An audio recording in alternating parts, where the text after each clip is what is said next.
Our next guest is Dr. Jonathan Bortz with Balchem. He's the VP of Nutrition Science here at Balchem. Jonathan, you gave a presentation today called TMAO and choline, mechanistic perspective. So give us kind of a bit of an overview of what your presentation was all about. Sure, Scott.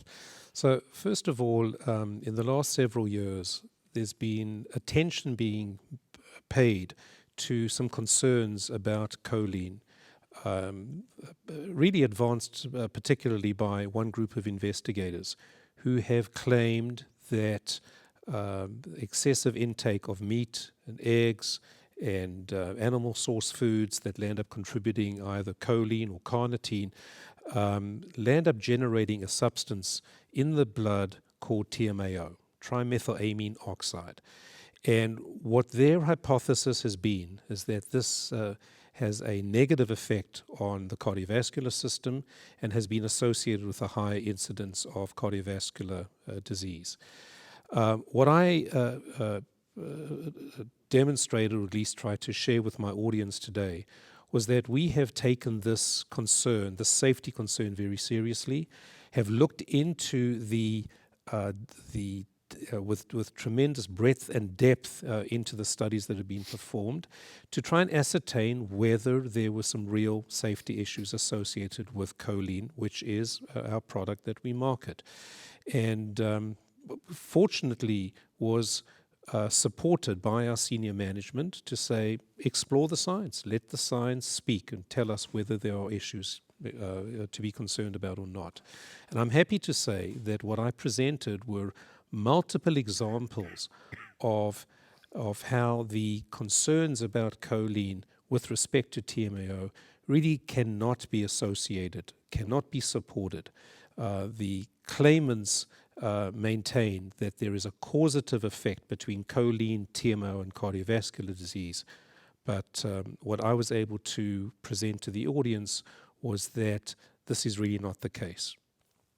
Now, is there new research or additional research that's going to be required to demonstrate that, or? So the answer is some of the studies that initially were published in support of this hypothesis have been repeated and have failed to demonstrate the association.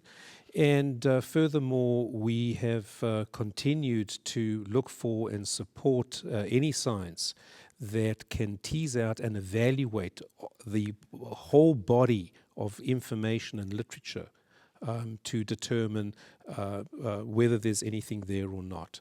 So there is going to be some ongoing work. We don't believe that this is going to go away overnight, at least the concern, but we are very satisfied that choline does not represent a risk to any users, young or old. Makes sense. I mean, for most folks, we've been asking them to summarize sort of the state of the union in their particular area in a couple of sentences. I think you just said that really nicely. I mean, is there anything else you'd like to elaborate on this area briefly for anyone who might be listening that's, kind of confused by all the stuff that's out there? I mean, how do they make heads or tails of this connection? Sure. Well, let's a very easy and clear example is that TMAO, which again is the substance that is found in high concentrations in deep sea fish, when a meal is had of cod or halibut or whatever, okay, the amount of TMAO that gets ingested by eating this meal is in the several thousand-fold higher than what would be generated by eating an egg or having a rib steak. So the question is, if this is the case, if TMAO is noxious and toxic to the cardiovascular system, Eric, then why is it that in multiple studies, the consumption of fish has been associated with actually a decrease in cardiovascular risk? So, for example, in a meta-analysis of over 360,000 patients, okay, it's been found that this reduction is nearly 20%, okay, on fish eaters who consume much higher amounts of TMAO than what is contained in food substances that are rich in choline and carnitine. Yeah, and so I guess what what you're trying to say is, or what I'm understanding from you, is that this connection doesn't really make a lot of sense when you consider that fish consumption is really kind of a bedrock principle of dietary guidance for cardiovascular disease prevention, and that doesn't really match with the elevated TMA concentration that's found in fish, right? Right. These two things are Right, it doesn't match at all, and even though, and even what I anticipate is that when people hear about this, they say, "Well, what's there to talk about?" And there really isn't anything to talk about. However, this hypothesis has been tied to the microbiome, okay, which is a very sort of sexy and attractive and new age way of looking at disease. And unfortunately, there too, the more intensive investigation of their microbiome studies do not hold up, okay, to support their own hypothesis. In fact, recently, the same group has published a study walking back some of the association between the microbiome and various responses, to the ingestion of choline and carnitine. Are there any other big factors that might be confounding this relationship between TMAO and disease, maybe perhaps in the study populations that have been? Yeah, so it's a great question. And the answer is yes. TMAO is extraordinarily sensitive to even minuscule decreases in normal renal function. So in other words, give you an example, the normal renal function, a healthy adult is about 100 milliliters per minute, okay, that flows through the kidneys. When there's a drop to less than 90, which by the way is pretty normal for a lot of people in their late 50s and 60s, okay, the amount of TMAO that goes up is dramatic. It's a much more sensitive marker than even typical medical markers of renal insufficiency, which is blood urea nitrogen and creatinine. So TMAO is extraordinarily sensitive to that. And the population that was studied that was found to have TMAO elevated also happened to be in patients who were diabetic, who were smokers, who were hypertensives, who had kidney disease, who had low kidney function, much lower than 90 milliliters per minute. And as a result, you would expect to find elevated TMAO. That doesn't mean that TMAO has caused the cardiovascular disease, which is very commonly found in smokers, diabetics, hypertensive individuals. So the population that was studied in which this was brought out, okay, as proof of TMAO's role in cardiovascular disease, it's really a sick population. No, Many of whom who'd had, 40, 50% of whom would have cardiovascular disease diagnosed, heart attacks, strokes, okay. So give me a break, okay. Yeah. TMAO is not a risk factor. Yeah.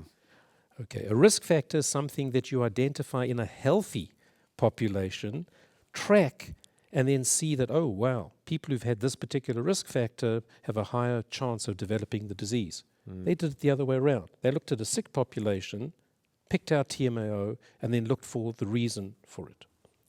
So it sounds like, a quick summary of that, I guess, would be we'll call it mechanistic issues with the hypothesis on how TMAO might impact health. There's also some confounding biases, perhaps, in some of the epidata that's out there, connecting TMAO to cardiovascular disease endpoints.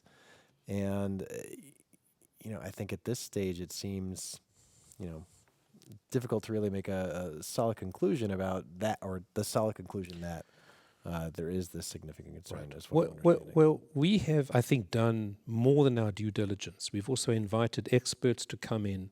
One of the areas, one of the things that's been interesting is that these studies that have published this hypothesized construct really go into multiple different non-overlapping areas of expertise that most people, very few people actually contain or have all the tools in order to understand all the components.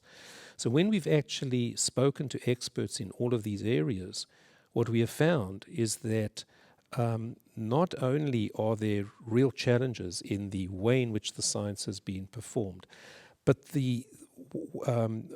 so we are very comfortable that we've done our due diligence to make sure that choline is a absolutely safe nutritional nutrient.